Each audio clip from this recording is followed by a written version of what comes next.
बिका गेलौं यौ, अहाँ बिका गेलौं यौ। यो दुल्हा यो दुल्हा यो दुल्हा मिथिला में आबि कऽ बिका गेलौं यौ। दुल्हा मिथिला में आबि कऽ बिका गेलौं यौ।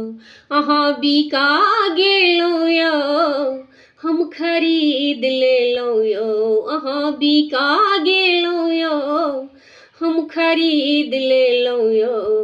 दुल्हा मिथिला में आबि कऽ बिका गेलौं यौ।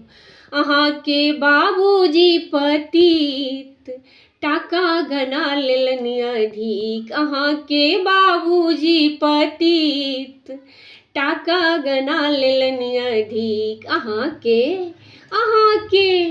अहाँके पढ़ा लिखा कऽ बरद बना कऽ बेच देलनि यौ।